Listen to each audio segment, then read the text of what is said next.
اللہ الرحمن الرحیم الحمدللہ رب العالمین والصلاة والسلام علی اشرف الانبیاء والمرسلین وآلہ الطیبین الطاہرین المعصومین المنتجبین المظلومین الذین اذھب اللہ عنہم الرجس وطہرہم تطہیرا اللہم صلی علی محمد وآل محمد۔ امید ہے کہ آپ سب خیریت سے ہوں گے۔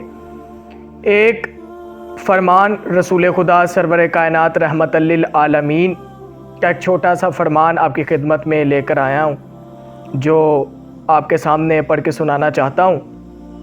رحمت للعالمین سرور کائنات حبیب خدا سرکار دو عالم حضرت محمد مصطفیٰ صلی اللہ علیہ وآلہ وسلم نے ارشاد فرمایا، غیبت کے بارے میں انہوں نے ارشاد فرمایا کہ غیبت زنا سے بھی بدتر ہے۔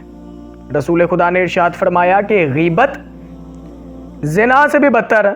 یعنی میں نے پہلے کی ویڈیو میں بھی آپ کو بتایا کہ زنا کے لیے جو ہے وہ 3 سزائیں جو ہیں وہ دنیا میں بھی ہیں اور 3 سزائیں آخرت میں بھی ہیں، لیکن غیبت کے بارے میں رسول خدا صلی اللہ علیہ وسلم نے ارشاد فرمایا کہ یہ زنا سے بھی بدتر ہے، کہ اگر ہم کسی کی غیبت کرتے ہیں، پیٹھ پیچھے کسی کی بات کرتے ہیں، کہ اس کی برائی کرتے ہیں، اس کی توہین کرتے ہیں، کہ وہ موجود نہیں ہے لیکن اس کی غیبت کرتے ہیں، تو فرمایا کہ یہ زنا سے بھی بدتر ہے۔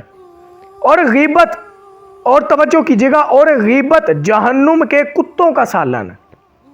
دیکھیں کتنا بڑا جملہ ہے کہ غیبت کرنے والا جب جہنم میں جائے گا تو یہ کتوں کا سالن ہوگا، اور یہ زنا سے بھی بدتر، اور یہ جہنم میں کتوں کا سالن ہے۔ اور غیبت کرنے والا جہنم میں ہمیشہ اپنے بدن کا گوشت کھاتا رہے گا۔ غیبت کرنے والا جب جہنم میں جائے گا تو اپنے بدن کا گوشت کھاتا رہے گا، اور واویلا آہو بکا، اور کہتا رہے گا کہ میرے لیے تباہی ہے، افسوس کرتا رہے گا۔ لیکن جب اس نے یہ غیبت کی تب اسے یہ سوچنا چاہیے تھا کہ میں جب یہ غیبت کر رہا تھا کہ میں نے آخرت میں بھی اپنا منہ دکھانا۔ غیبت کی اس نے، واویلا کہتا رہے گا۔ اور یہ شخص ان 4 آدمیوں میں سے ایک ہے کہ اہل جہنم کو اپنے عذاب سے زیادہ، جو اور جہنم میں لوگ ہوں گے انہیں عذاب سے کم تکلیف ہوگی، اس سے کئی زیادہ تکلیف اس آدمی سے ہوگی جو غیبت کرتا۔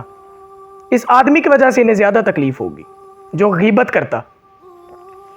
عزیزان محترم، ہمیں غیبت نہیں کرنی چاہیے کسی کی پیٹھ پیچھے بات کرنا، کسی کی پیٹھ پیچھے برائی کرنا، یہ ایسا ہے، یہ ایسا۔ پہلے انسان کو دیکھنا چاہیے کہ انسان خود کیسا۔ ہم اگر کسی کو کچھ کہتے ہیں یا اس کی برائیاں یا نقص ڈھونڈتے ہیں تو سب سے پہلے اپنے اندر دیکھنا چاہیے، اپنے گریبان کے اندر جھانکنا چاہیے کہ انسان خود کیسا ہے۔ جب انسان اپنے ضمیر سے ملے گا، اپنے آپ سے ملے گا، اپنے گریبان میں جھانک کر دیکھے گا کہ مجھ میں اتنی غلطیاں ہیں تو میں کون ہوتا ہوں کہ میں دوسروں کی غلطیاں نکالوں۔ جب اللہ ایک انسان کی برائی، ایک انسان کی بلاتکاریاں اور ایک انسان کی برائیاں، غلط کام اگر اس نے کیے ہیں، اللہ چھپاتا ہے، لیکن انسان غیبت کے ذریعے، برائیوں کے ذریعے، پیٹھ پیچھے بات کرنے کے ذریعے اس کی اگر کوئی راز اسے مل جائے تو اسے سب کے سامنے روشن کر دیتا ہے۔ جب اللہ چھپاتا تو تم کون ہوتے؟ اللہ رحمان، اللہ رحیم ہے، یہ اللہ اور اس کا معاملہ۔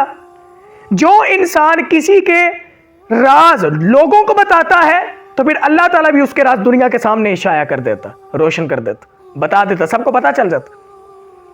اس لیے غیبت سے بچنا چاہیے، برائیوں سے بچنا چاہیے۔ اگر ہم کسی کی برائی نکالتے ہیں سب سے پہلے اپنے گریبان میں جھانک کر دیکھنا چاہیے کہ ہم کیا ہیں۔